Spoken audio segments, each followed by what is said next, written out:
You know something? Cheesecake doesn't have to be that complicated. Today we're making a Instant Pot Oreo Cheesecake. You heard me. Instant Pot. This is a much simpler version to our traditional cheesecake, and let me show you how to make it. Add 20 to 30 sandwich cookies, aka Oreos, to a food processor or a gallon-sized Ziploc baggie and a rolling pin.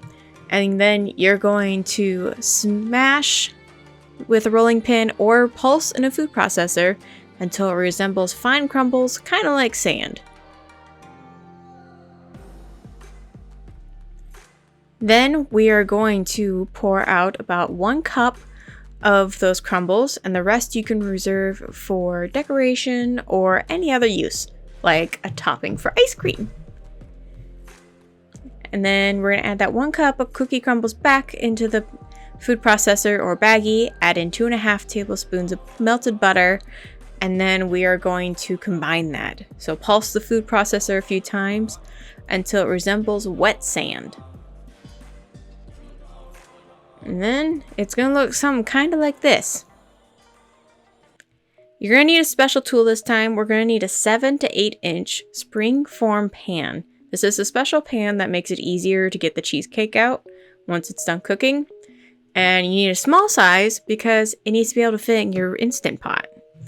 We're going to spray our little pan with a little bit of cooking oil so nothing sticks. Then we are also going to be lining it with parchment paper. So you can trace a circle onto the parchment paper using the size of the pan, or you can do what I'm doing and fold the paper into a triangle to make it easier to cut out your circle. It's kind of hard for me to explain it in words exactly how to do it, so that's why I'm trying to show you here. Line the tip of your triangle there to about the center of your pan, and then measure that out to the edge of your pan to cut out your circle, and ta-da! Just like that, it fits. Mine is a little bit bigger so it goes up the sides, but that's okay because that will help keep water from getting your crust all soggy.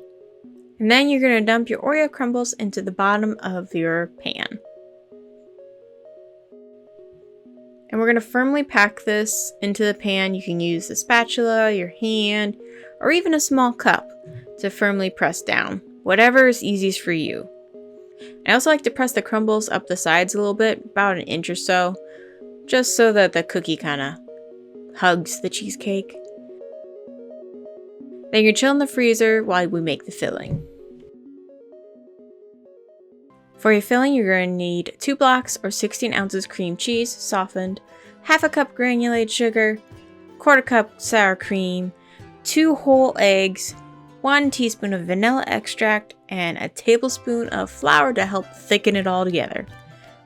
You're going to add your softened cream cheese to a medium to large size bowl. Make sure you scrape off the foil so that you get all that creamy goodness. Then you're going to add in your sour cream, sugar, flour, and your vanilla. Then with an electric mixer or whisk it all together until it's nice and creamy and smooth. Then be sure to scrape down the sides so that everything gets blended in evenly. And we're going to add in our eggs one at a time, mixing it in between each addition until it's just mixed. This kind of ensures that everything is fully blended into the cheesecake mixture. Then you're going to add in your fillings if you want some. I'm adding in some chopped chocolate and some chopped Oreo cookies. Feel free to leave this out if you don't want to, or you can even just swirl in some chocolate ganache when you dump this into the pan. And then we're going to grab our pan out of the freezer and pour in our cheesecake filling.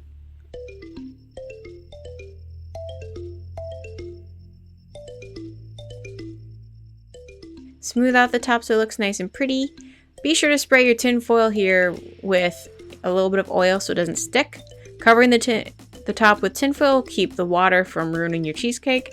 I also line the bottom with tin foil as well, just to ensure that no water seeps into the pan and making it a soggy bottom. We don't want a soggy bottom. Add 1 cup of water to your Instant Pot, and then you're going to grab your trivet if you have it. Otherwise, you can make a little sling using tin foil.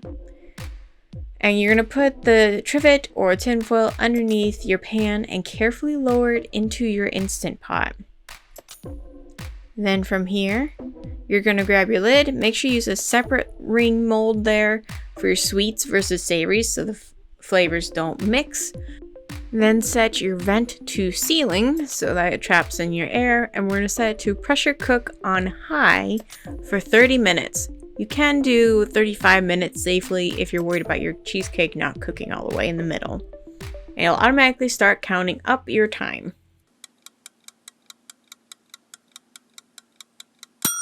Let it naturally release for about 10 minutes and then do your quick release valve.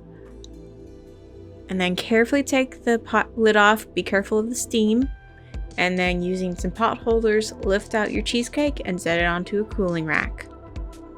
You're going to want to remove the tin foil from around your cheesecake so that it can cool completely. Now I forgot to spray my tin foil with a bit of oil, so I lost a little bit of cheesecake, but that's okay. Now your cheesecake, you'll notice it will still be a little jiggly in the middle. Don't worry, we're going to let this cool at room temp for about 2 hours.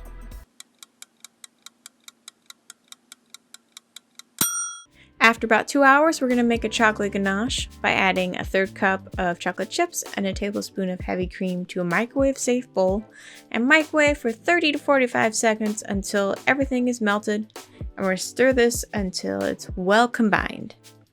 This is just a nice little extra topping that we can add to our cooled cheesecake. But first, run a knife around the edge of your cheesecake so that it does not stick. And then top with your chocolate ganache.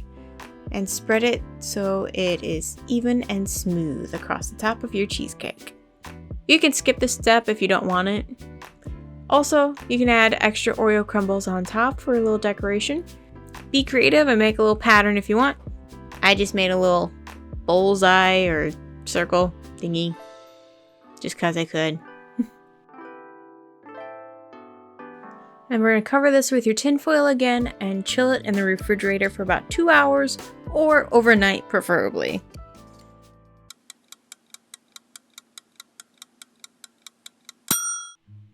Once your cheesecake is nice and chilled, remove that topping and we're going to run a knife around the edge of the pan one more time to make sure the cheesecake's not sticking.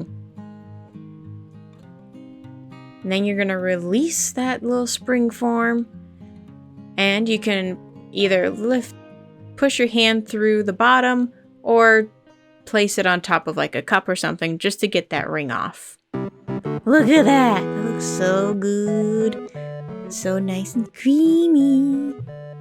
And then I'm going to use an offset spatula to pry it off of the bottom of the pan and place it on a plate. I'm also going to remove it from the parchment paper using the spatula again to lift it off. But you can skip this step. Look at that. It looks so good. I'm so proud of me. And then we're going to slice it up and serve it. I recommend cleaning your knife in between slices so you have clean slices. Now this is still going to be a rich cheesecake. I recommend not cutting them too big. This is a wonderful treat to serve yourself and your loved ones for any occasion. And despite being made in the Instant Pot, it's still nice and creamy with our wonderful chocolate flecks in there. And the bottom crust still turned out nice and crisp. Miracle! Thanks to that little tin foil that we put on the bottom so the water didn't get in. Hope you guys enjoy making this. And remember, please be good to yourselves, be good to each other, and I'll see you guys next time. Bye!